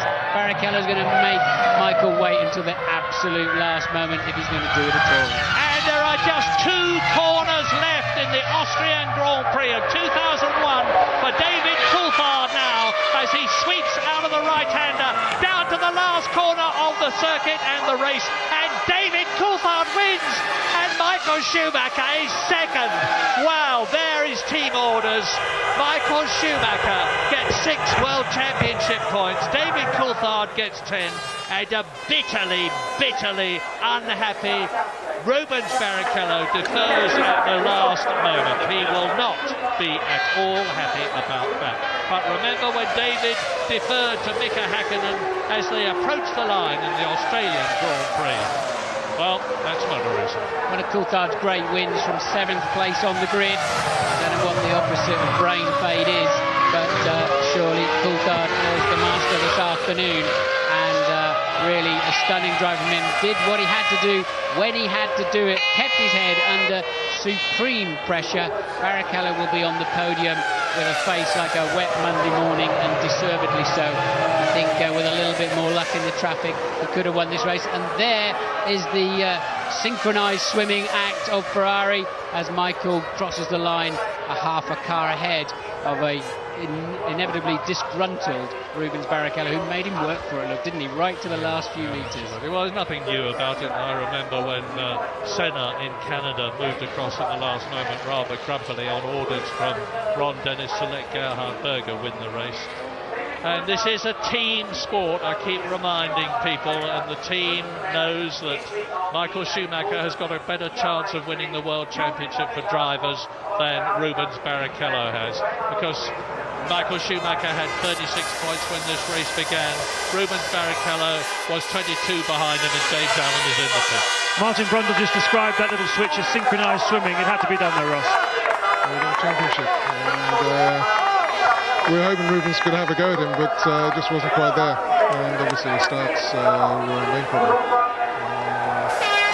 It was a good race, but not the way we wanted it. It was a very good race, and for once, McLaren, not for once, they've done it a few times to you, they actually did you on the strategy in a way, didn't they? The pit stops, they ran it, they got the lead, and managed to keep it. Well, it wasn't a voluntary choice. I mean, obviously everyone's running to maximum capacity, and I think coming with McLaren knows as far as we could go, so I think we had no choice to do. And Montoya obviously screwed Michael with us, else we wouldn't be in that position, but it's a low race. So we will cover. Thanks very much, Ross. Well, Michael Schumacher started this race 8 points ahead of David Coulthard. He is now 4 points ahead of David Coulthard as a result of that superlative drive by the Scotsman, and Rubens Barrichello deferring on team orders to Michael Schumacher. You've heard Ross Brawn say why. Barrichello is still in 3rd position, and Ralf Schumacher is still 4th. Nick Heidfeld is still in 5th position, and Jarno Trulli is still 6th. But really, that's of academic interest. From now on, it looks as though the 2001 World Championship, as we go to Monaco in 2 weeks' time for the 7th out of 17 races, is going to be down between Michael Schumacher and David Coulthard. Driver of the day, David Coulthard, that's part A. Part B, driver of the day, Kimi Räikkönen, just 40 seconds behind the leaders in his Sauber Petronas, with of course the customer Ferrari engine in at 4th place there, as I said. So Räikkönen, a stunning day, and well, they don't look such bad friends after all, do they? Coulthard and Eddie Irvine, and Villeneuve coming, another good mate of David's, and coming in. Everybody wants to shake his hand. Yeah, that's the 5th World Championship points for the Sauber team this year. And I bitterly regret some of the things I said about the team and them not expecting them to do well this year before the season began. Well, Rubens Barrichello, you can look at his eyes. He's not happy. He's not happy at all. Why should he be? Why should he be? He drove a terrific race. He was ahead of Michael Schumacher. Joe Ramirez taps him on the shoulder. Jean Todt has a word with him. What do you think the word was? Maybe the check should be bigger next time, Rubens. Yes. Well, I don't think Rubens, like a lot of people, is interested in money, but he's interested in prestige. He got ahead of Michael Schumacher. He was staying ahead of Michael Schumacher.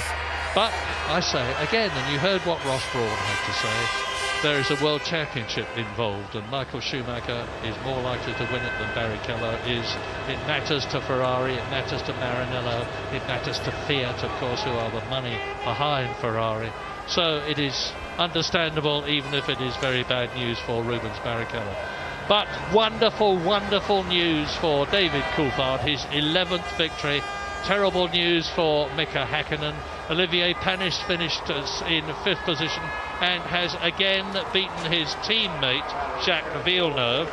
And it was a very close thing in the World Championship for them, because Panis was in 11th place and Villeneuve was in 9th position, and Panis should have actually moved ahead of him. In the Constructors' Championship, there is now 18 points between Ferrari and McLaren, as there was when this race began. Williams, of course, have scored no points. Jordan has scored no points. Sauber, in scoring, have closed right up to Jordan, just 1 point ahead. Well done, David Coulthard, up onto the podium. His 11th win, a great race for a great Scottish gentleman. And the British national anthem for David Coulthard, and of course for the McLaren team.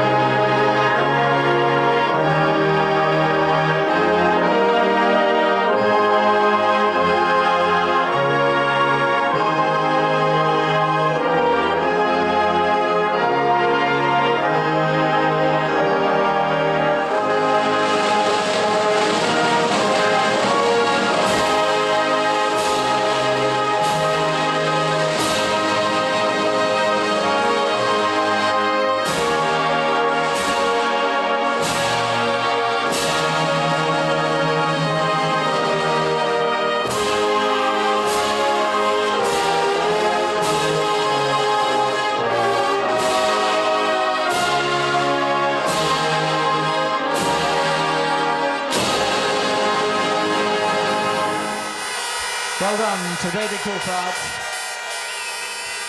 A superb win. And David Coulthard presented his trophy by Dr. Wolfgang Schüssel, the Federal Chancellor of Austria.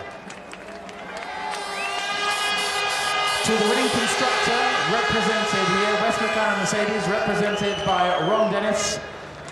The trophy presented by Dr. Boris Nemcik, the General Manager of Mobilcom Austria.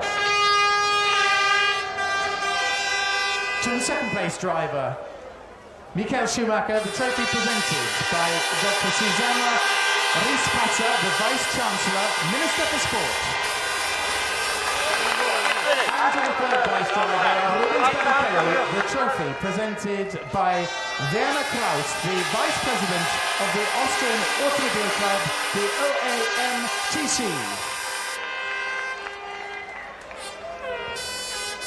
Gentlemen, congratulations.